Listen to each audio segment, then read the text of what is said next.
tous ceux qui se tournent vers le Seigneur, tous ceux qui lui donnent sa seigneurie, sont vainqueurs du mal. Sous-entendu, le péché.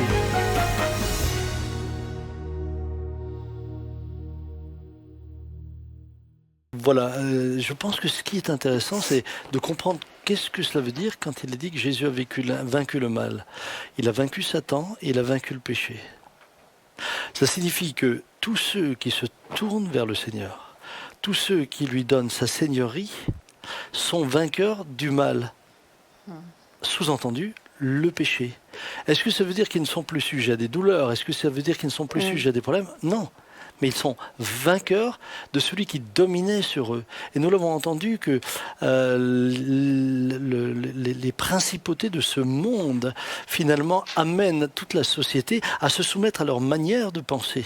Ce qui nous amène aux horreurs que j'ai pu citer. Ouais. Parce que pour moi, c'était horrible de me dire, mais une sage-femme qui peut imaginer qu'elle amène de l'humanisation en participant à un avortement, ça me choque profondément.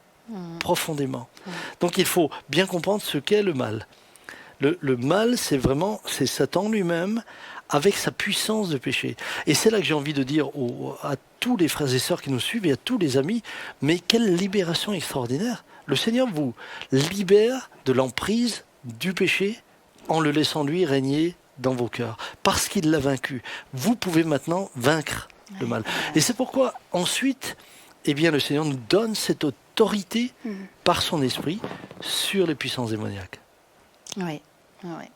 Ça va, la nuance, elle est... Oui, absolument. Quoique, je me posais la question par rapport à celles qui ont avorté, par exemple. Je pense que c'est terrible d'entendre ça, parce qu'elles doivent se sentir perdues par rapport à cet acte. Mais elles le sont sans qu'on en parle.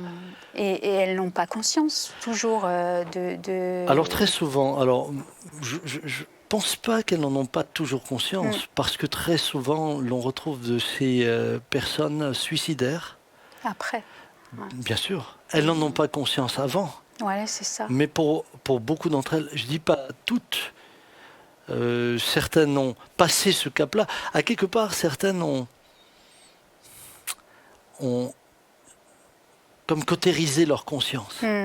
Et vous entendez des femmes qui diront j'ai avorté 5 fois, 8 fois, enfin, comme si la conscience était cautérisée, alors que j'ai rencontré énormément, et en tant que pasteur, je vous assure, on rencontre des femmes qui ont dit mais à partir du jour où j'ai avorté, j'avais envie de mourir, ou je suis devenue dépressive, ou ceci, cela.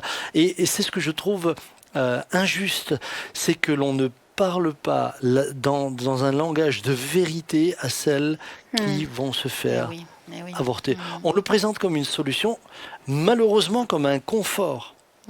On le justifie par le fait de dire que la femme est maître de son corps. Mais lorsque vous enlevez la vie, qu'est-ce qui peut justifier le fait que vous l'avez enlevée? Eh oui. Et puis on n'est pas si maître que ça. Et alors j'aimerais dire à toutes les personnes qui ont connu l'avortement, parce que pour moi l'avortement n'est pas seulement le fait de la femme, mais aussi de l'homme. Combien de femmes voulaient garder le bébé et le mari a mis de la pression en disant je ne veux pas ce gamin. Écoutez, j'entendais l'autre jour quelque chose je vais le dire publiquement, mais ça m'a tellement choqué. C'est Madame Brigitte Bardot qui, lorsqu'elle était enceinte, disait qu'elle n'en voulait pas, que pour elle, c'est comme une tumeur qui grandit dans son corps et elle aurait préféré que ce soit un animal. Voilà, Mais quand on en arrive à ce stade-là, puisse Madame Bardot connaître la grâce de rencontrer Christ et avoir une autre vision de ce qu'est porter un enfant. Et pour celles qui ont avorté, je veux dire que là où il y a une repentance, il y a un plein pardon. Je crois que le Seigneur pardonne pleinement.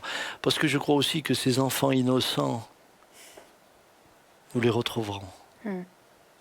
Mais qu'il y ait un plein pardon. Un plein pardon. J'ai vu des femmes tellement tourmentées me dire après, mais depuis que Jésus m'a pardonné, je me sens de nouveau libre. est digne d'être femme. C'est sûr. Hein. Est Quelle digne délivrance, d'être hein. femme. C'est une délivrance, Ah vraiment. oui, totale. Vraiment.